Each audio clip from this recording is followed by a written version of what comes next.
Hello my dear friends, you're in the Military with Summary channel, and today we will discuss the situation in Ukraine on the 4th of November of 2025. Today we have lots of very interesting and very important updates, so let's start. And first we're going to talk once again about Kiev, because very interesting updates are coming from this area. The US ambassador to NATO, Matthew Whitaker, arrived in Kiev and met with Zelensky. I made clear that this senseless war must end and that peace achieved through President Trump's efforts is the only viable path forward, the US ambassador to NATO stated. And this is exactly the moment of meeting when Zelensky met the US ambassador to NATO. And this is the moment when Zelensky once again asked for additional air defense missiles and drones. So as you can see, nothing is changing. Zelensky is not going to accept the demands of the United States of America. He's not going to accept demands of the Russian Federation.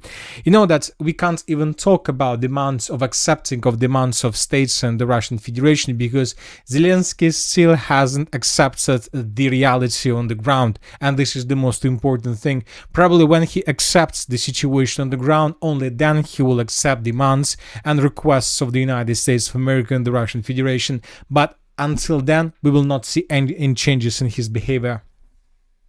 So let's discuss the situation on the ground, and let's discuss what exactly Zelensky must accept before the end of the special military operation. And first we're going to talk about the new direction. We haven't been talking about this area since the beginning of the special military operation. Probably we discussed the situation in 2022, but now we can see a completely different picture. Today, for the first time since the beginning of the special military operation, we start receiving updates and videos from the area of the former Kakhovka water reservoir. I would like to remind you that currently there is no water, there is almost no water in this area, because in 2022 the Kakhovka dam was destroyed and then the water from this territory disappeared, and now there are no more water. There is no water here. There are, let's say, fields, there are tree lines, forests, and so on. And this is the video that was published by Ukrainian site, and this is exactly what I'm trying to tell you. So when talking about satellite pictures of most mappers, there is a water here, but when talking about the real video, there is no water, as you can see, and there used to be Russian positions almost in the central part of this territory. And in this video we can see how Ukrainians counterattacked and managed to recapture these territories. And in this video we can see how Ukrainians raised the Ukrainian flag right in the middle of a former water reservoir. So this situation took place exactly in this area. We will not watch this video till the end, because there is violence. There would be, let's say, episodes with several Russians with Russian losses and so on. So we will skip, but you can always find this video on the map, and you can always check this situation. So based on this video we have adjusted the water, but once again there is no water anymore. There are fields, tree lines, and so on, and Ukrainians improve their positions.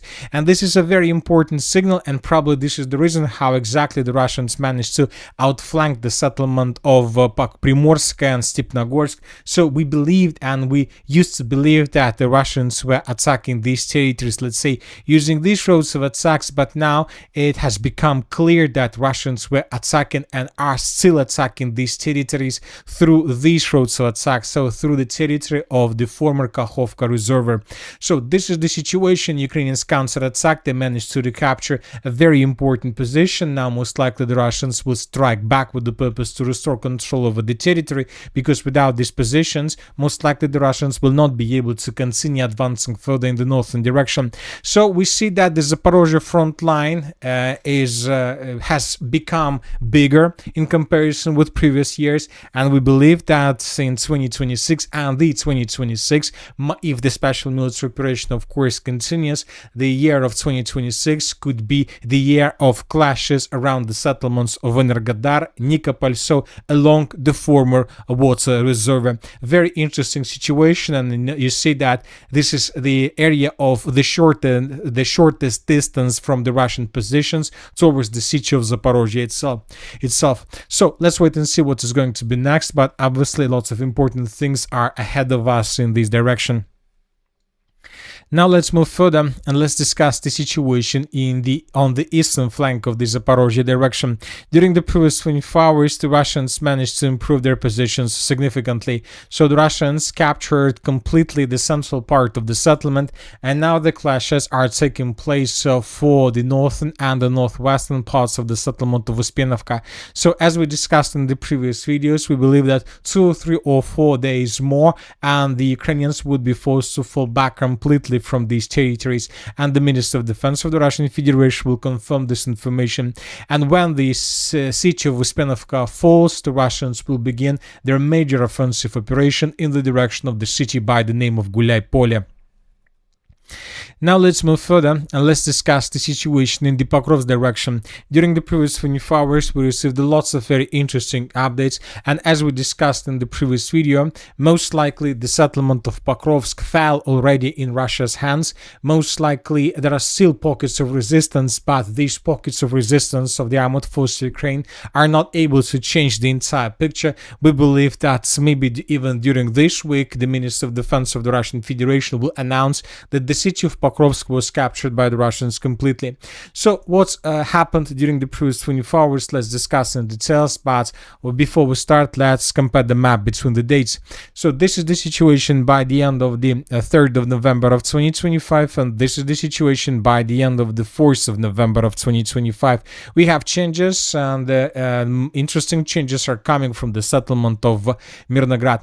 This we have already discussed this video. Let's take a look at this video once again. The Russians answered the southeastern part of the settlement, and as you can see, according to this video that was published by the Minister of Defense of the Russian Federation, Ukrainians don't show any resistance. So we believe that Ukrainians and most of Ukrainian forces have already abandoned their positions from the southern part of the settlement of Mirnograd in the northern direction, and this is exactly what the Russians need. They want to accumulate as many as possible Ukrainian soldiers in this area, to encircle them, to block them, and then to start negotiations. Now you need to understand one important thing. The Russians are not interested in destroying the entire Ukrainian army from this area. Now the Russians want just one thing. They want to force at least 1 or 2 or 3,000 soldiers of the armed forces of Ukraine to surrender. This is this will be much bigger victory than just, let's say, capturing these territories. The more the Russians can capture soldiers who surrender, the better picture and media victory they will be able to show to the Western countries, especially to the United States of America. And now the Russians are trying to attack from many directions with just one purpose: to force the Ukrainians to fall back in this area. It will be much more easier for them to control the situation, to block the situation, and then to start negotiations. Furthermore, the Russians continue pushing Ukrainians from the northeastern part. We have already discussed this video during the previous report.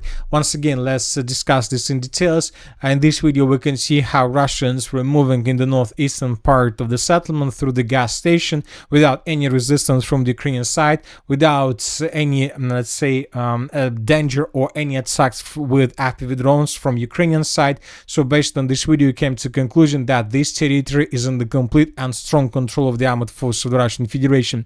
During the previous day, we haven't received anything special or anything additional regarding the northeastern citadel of the city of Pokrovsk, but we believe that by the end of the 5th of November of 2025, this territory will be completely colored in Russian favor. Furthermore, we believe that in coming 24 hours, we're going to start receiving first videos from the territory of the settlement by the name of Rivne. Once again, the Russians are tasked just to force Ukrainians to fall back in this area in the direction of the city by the name of Mirnograd, in the direction of this pocket, and this is the only way for Ukrainians, because currently it's impossible to break through and to leave the city of Pokrovsk and the city of Mirnograd using the northwestern direction, because there is a pocket already. This one we're talking about, this pocket, the territory between the Olympiyska Street, the TO515 road, and the northern part of the city of Pokrovsk. We're talking about this territory, and we need need to understand that this territory is already under complete Russian FPV drone control. This territory is already under complete artillery control. The distance of the length of this territory is already around 5 kilometers. Ukrainians can't use vehicles for evacuation. They can go just with themselves, and that's it. And obviously they need up to several hours to cross these fields, and this is impossible in the era of FPV drone operators, artillery strikes and snipers. It's impossible. So that is why the Russians control this territory without any chances for Ukrainians for evacuation. Furthermore, during the previous 24 hours, another video was published from the most northwestern part of the city of Pokrovsk. This video was published by the intelligence service of the armed forces of Ukraine, and here we can see the landing operation that was carried out by Ukrainians with helicopters. And this video provides us additional details of what exactly the Ukrainians were planning to finish with this attack. The Ukrainians most likely were trying to recapture this industrial zone and this gas station, but the Russians managed to repel this attack. We discussed this during the previous videos, and based on this video we have adjusted the map and we have colored the territory between M30 and 0525 road under complete control of the armed forces of the Russian Federation. So we see that the situation is critical, and the most important is that the situation is worsening from day to day.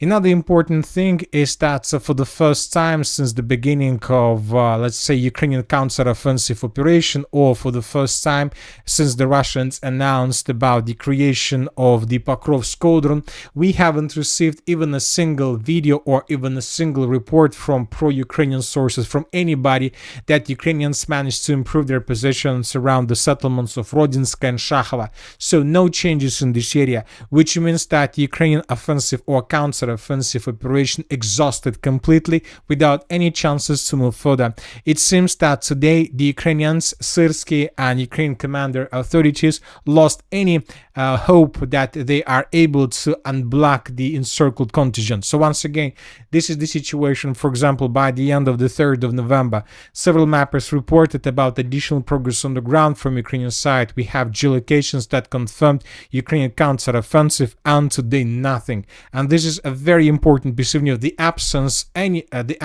of news from this territory is the biggest news by itself from this direction. Furthermore, I would like to remind you that Zelensky stated that the Russians are concentrating additional troops in this area with the purpose to begin counter-offensive operations. So maybe this is the reason why the Ukrainians stopped, but which means that the Russians are about to begin their major offensive operation, and most likely this time in the direction of the settlement by the name of Dobropolye. Zelensky came to the city of Dobropolye today. He had a meeting with the units and brigades and with the first corps of the National Guard of Ukraine, and he had a meeting with them. Probably they discussed the situation on the ground. They discussed the situation in the city of Mirnograd and Pokrovsk, and probably Zelensky was giving a detailed situation about this area. Then he left this territory and he returned back to Kiev, where he had meeting with the ambassador to NATO of the United States of America. So this is the situation on the ground. Let's wait and see what is going to be next, but it seems that everything is already over. Now let's move further and let's discuss the situation in the Siversk direction. So not just in the Siversk, it's probably this is already not a Siversk but a Slaviansk direction. During the previous 24 hours, the Russians, according to different sources, according to neutral mappers, according to pro-Ukrainian sources, and according to geolocations, began offensive operation along the M03 road. So the Russians are advancing using these roads of attacks, and during the previous 24 hours, according to different mappers, the Russians improved their position. We can understand this offensive. The Russians are trying to get as close as possible to the settlement by the name of Raya Alexandrovka, because the main logistic in the city of Siversk and the city of Liman currently is going exactly through this village, and if Russians can establish FPV drone control over the territory, of course this can lead to complete collapse of the city of Slaviansk, of the city of Liman, and of course of the city of Siversk. As for the Siversk itself, today we got report that was published by pro-Russian source that as a result of offensive operation, the armed force of the Russian Federation managed to answer the city itself and to dig in deeper. So we can say that the 4th of November of 2025 is an official date of the beginning of assault operation on the city of Siversk. This is a very important piece of news. The Russians will continue advancing, and of course we are waiting for geolocations to start changing the map in Russian favor. So this is the situation in this direction. As for the city of Liman, during the previous 24 hours, we haven't received almost anything. There is just one video from the settlement of Liman from its most eastern part. Based on this video, we recolored back this territory under complete control of the armed forces of Ukraine. Here we can see how Russians attacked with FPV drone the infantry fighting carrier of the armed forces of Ukraine on the most eastern part of the settlement. So based on this video, we came to the conclusion that most likely the Ukrainians currently have control over the territory, but the sources are saying that there are very heavy clashes in this area, so we believe that in coming days we're gonna change this territory once again. We will color this territory most likely as a gray zone. Furthermore, the sources are saying that the Russians began offensive operation in the direction of the settlement by the name of Oskol. So there are very heavy clashes in this area. For example, yesterday several pro-Russian sources reported that the Russians improved their positions on the way towards the settlement of Karovy Yar. We see that the Russians are advancing, and now we start receiving lots of updates that the Russians, as you can see, are bombing and attacking this territory with aviation, how Russians attack this territory with FPV drones. So most likely in coming days we're gonna see more updates from this territory. Furthermore, the Russians began advancing to the north of the settlement by the name of Borovaya. According to pro-Ukrainian sources, during the previous 24 hours, the Russians, as you can see, improved their position significantly. So now most likely the Russians are trying to get to the river of Oskol. It seems that the Russians are trying to create a very strong foothold on this bank of the river of Oskol with the purpose to concentrate additional forces and to cross the river of Oskol with the purpose to attack Ukrainians in the area of Borovo from behind, and maybe even to move further in the southwestern direction towards the city by the name of Izum, because we are entering the phase and the part of the special military operation when we are going to talk just about two cities, the city of Kramatorsk and the city of Slaviansk. And of course, without control over the settlement of Izum, it would be very difficult to imagine the entire offensive operation in this direction. And now it's become clear that Zelensky is not going to accept any demands. He's not going to accept the reality on the ground. So what can we say about demands? So that is why the Russians most likely will continue. As for the occupants' direction, during the previous 24 hours, we had small changes. According to neutral mappers, the Ukrainians improved their positions along the R79 road. The Ukrainians are attempting to get to the river of Oskol and to cut the Russian logistic. I would like to remind you the video that was published yesterday by pro-Russian sources. Here we can see another attempt to counterattack carried out by Ukrainians, but a few vehicles were destroyed with FPV drone attacks, so those attacks were repelled. But anyway, based on those videos most likely and some information from the ground, different mappers adjusted their maps in this area. As for the Kharkiv direction, small changes were recorded along the border. The Russians are improving their positions, and the Russians are tightening the news around the settlements of Dvarechenska and Kolodezne. Most likely in coming days the clashes will begin for these territories, and as soon as Russians shorten the distance and capture this territory, then Russians will begin advancing deep inside of the Kharkiv region itself. Furthermore, the Russians began advancing in the northeastern direction. During the previous 24 hours, small changes were recorded in the area of the settlements of Zybina and Vovchansky Khutory. So this is the situation by the end of the 3rd of November, and this is the situation by the end of the 4th of November. Now let's discuss the situation in the Sumy direction. We haven't been talking a lot about this territory, and the reason of this is that we haven't been receiving almost anything from this direction. But it seems that the situation is about to be changed once again. I would like to remind you that the Russians, after the end of the Suja counter-offensive operation, decided to create a buffer zone along the border in the Sumy region, and the Russians began advancing, but that phase of the Russian offensive operation ended with the battle for the settlement of Yunakivka. When Russians captured the settlement of Yunakivka, they stopped their offensive operation. Then Ukrainians carried out several counterattacks, and as a result of those counterattacks, the Ukrainians restored control over the settlements of Novokonstantinovka, the settlement of Kondratovka, and the village of Andreevka.